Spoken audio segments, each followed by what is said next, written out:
loud. Now we are officially recording this. All right, so terms of direction, we cannot say up, down, right, left, front, or back anymore. We got to use the $5 terminology of the science of healthcare. So in three-dimensional space, you have basically six directions: up and down, front and back, or forwards and backwards, and right or left. In anatomy, we use the term superior to basically describe the direction of up. In other words, it's getting farther away from the ground.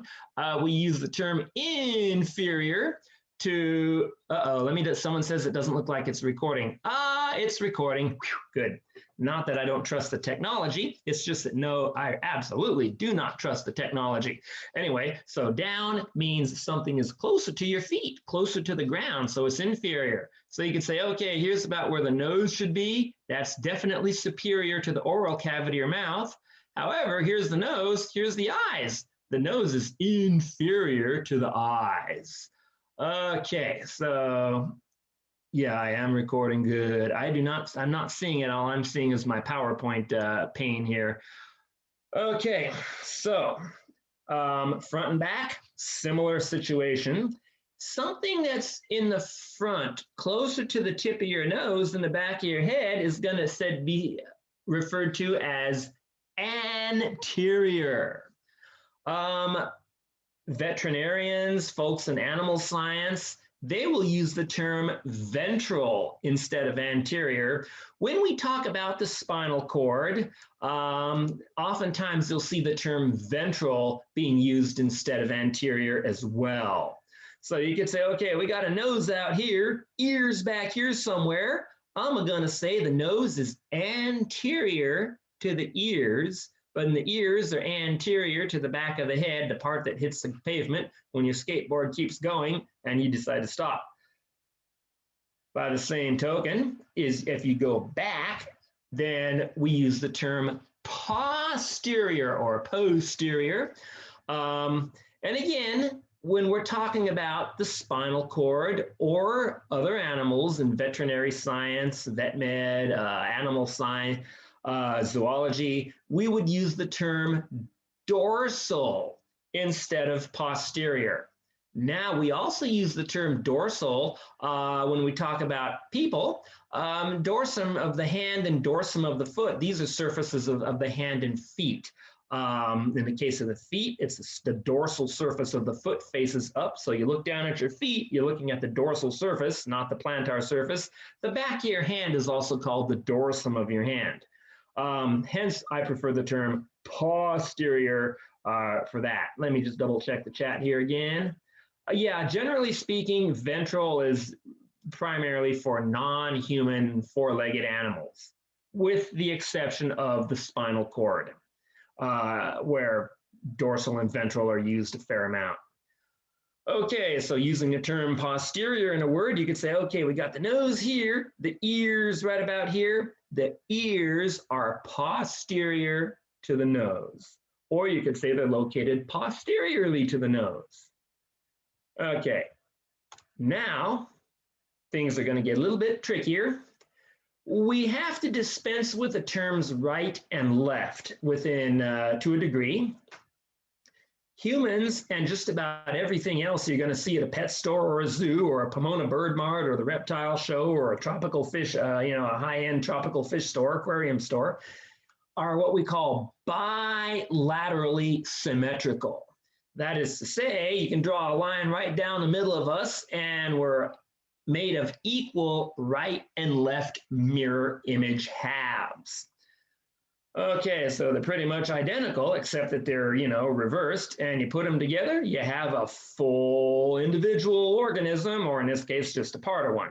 So this line that separates us right down the middle here is called the mid-sagittal line, and on this diagram, it's just a flat, single, one-dimensional line.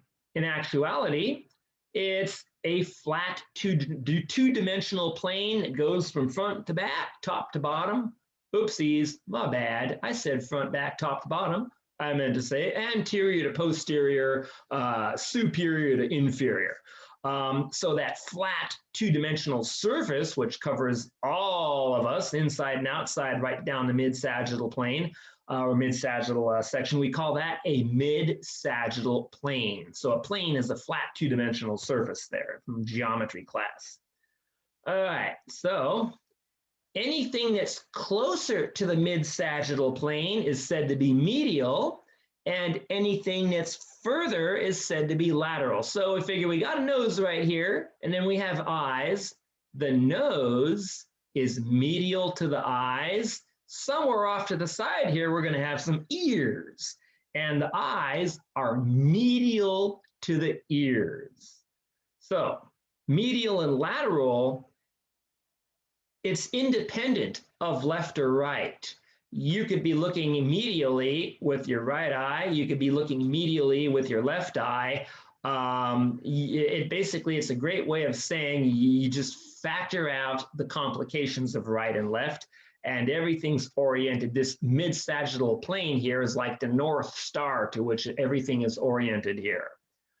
Okay, so if something is farther from this mid-sagittal plane, we say it is lateral. So if you're going from the nose to the eyes, you're moving in a lateral direction. If you go from the eyes to the ears, you're going in a lateral direction, so to speak. Okay, so when you use the term right and left, you're referring to just right or left sides of the body. So you can have a right lung, left lung, right cerebral hemisphere, left cerebral hemisphere, right scapula, right os coxa, left os coxa. But once you get to the right side or to the left side, then you discard the term right and left, and you now refer to medial and lateral there. So you could have a left lateral abdominal quadrat or a right lateral abdominal quadrat. You could have a left median artery or a right medial artery, left medial epicondyle of the tibia or a right medial epicondyle of the tibia. Okay, so the extremities, we're going to have a different problem with the extremities because the thing about them is they move. The arm is known as the upper extremity. The leg is known as the lower extremity. And they're going to change position big time.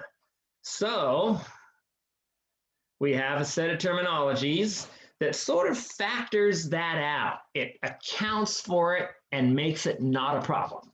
So we have what are called anchoring girdles. There's shoulder blades, two collarbones, and a sternum, which form the pectoral girdle, and a pair of os coxae bones and a sacrum, which form the pelvic girdle. These anchoring girdles are basically what the arms and legs attach to. So as you go towards the hip joint or towards the shoulder joint in the arms, you're going in a proximal direction. As you go towards the fingertips or the toes of the feet, you're going in a distal direction. So we could say the hands are distal to the elbow, but the knees are proximal to the ankle. Okay, so that's pretty much it for the 6 directions there. Now, when we're talking about structures in the body, we have to make an assumption here, and we have to assume that whatever we're talking about, the model, is an anatomical position. The only people I've ever seen in anatomical position were at room temperature at the LA County Coroner's Office when we used to go down there and watch autopsies, because I was told that I had to maintain a decent GPA to get cheap car insurance, 3.0. And then they kept telling me, oh no, 3.0 is not good enough. You need a 4.0 GPA so you can really go places. So I got better grades. And then they said, oh no, it's not good enough. You need to join civic organizations and clubs and stuff. So it's like, okay, I joined like Students for Environmental Responsibility and the Biological Honors Society, blah, blah, blah. And then they told me, oh no, it's not enough just to be in organizations and have memberships. You got to be an officer a ranking officer in those organizations. And I'm thinking to myself, what? Life sounds like a lot of dang work. Well, luckily, the perfect job opportunity for me came up. Vice president of the Honors Society. You don't actually do anything. The poor schmuck who's the president, he did all the work. The secretary was writing nonstop during the meeting. The treasurer was in charge of the money, and if something got missing, they were on a hot seat. But me, I was the vice president. I just sat there looking important with an impressive title, but didn't actually do anything. How cool was that? Well, at any rate, we got to watch a lot of autopsies at the LA County Coroner's Office, and they're all very, very dead people in anatomical position. Nobody's going to be in anatomical position in real life. And our plastic models, they're not in anatomical position either. So with anatomical position, palms face forward, my bad, anteriorly, and thumbs face outwards laterally. Pinky finger is next to the thighs and hips. So those are medial. Okay, now before I go any further here, let's switch cameras. So I have to bring my zoom toolbar down, and I'm gonna go to my USB cam here, and I'm gonna stop share. Uh-oh, I got a problem, and I think I know where the problem is. Yay, it's this connector. Whew, awesome sauce. So I have a bunch of models. I'm able to score them cheap off the internet for 5, 10, 20, 30 cents on the dollar. Of course, I'm going to do it because I had a hunch these lockdowns would be going for a lot longer time than they were telling us with the initial 2 weeks and 2 months. So I figured, okay, this summer, I was teaching this class in the summer, so I picked up a cheap plastic skeleton off of Amazon for like $129 shipped. Got a box of bones for $88 shipped. Low quality, but oh well. Anyway, this model, apparently they're charging colleges $699 for these. Wow. Just wow. I got this puppy for this dude for like, I don't know, $99 plus California tax, which is a lot, and shipping, which is not always cheap, but oh well. Anyway, so this is your typical muscle model. Yeah, this is not in anatomical position at all. A lot of your diagrams in the textbook, when we talk about muscles, are also not in anatomical position. Let me just check the chat box here real quick here. VP of Minimal Effort, that is the awesome. I mean, it worked for me. Okay, so there's that. This is not what you do in life. It's how good you look doing it, I guess. I don't know. You did not hear that from me. Anyway, so this is our typical muscle model, not in anatomical position. Now, when you read the textbooks and the lab manuals, they're going to talk about, stuff like flexor carpi ulnari or radial extensor carpi ulnaris or flexor, carpi radialis. They're going to talk about medial epicondyles of the humerus, lateral epicondyles of the humerus, and all of this assumes that the model is an anatomical position. Well, this thing and all the other things that every other college and university has in this lab section are not in anatomical position at all. So this makes it very hard for anatomy students. So mentally, you got to say, okay, this guy needs to rotate his hand. So palms are facing anteriorly, thumb is out. He needs to look forward. This arm needs to come down. Hand needs to rotate so palms face anteriorly and the back of the hand faces posteriorly. And it needs to be standing on the ground, not like he's in a martial art in the dojo, but basically with feet forward, like he's dead. Okay, so that's kind of how things are with anatomical position. Now, let's go to body regions here. And I'm going to share this bad boy. This meeting officially ends in 31 minutes. I have a hunch we may have to go back to the other Zoom meeting. You know what? I'm going to say, let's have a 5-minute break. We're going to end this meeting here. I'm going to stop sharing. And I'm going to go to the other share, which is Canvas. So this is the home page for lecture. I'm going to be finishing up this body regions lecture, but I'm going to have to go to section 17912 in which to do it. So I'm going to close our existing Zoom meeting, give everybody 5 minutes to get a drink of water, check up on whatever needs to be checked up on, and then we will start the lab 25 minutes early. We'll actually finish much earlier than 7:40 today. Quite a few days we'll finish earlier. It's when we do the bones and muscles that and histology that things will take a long time.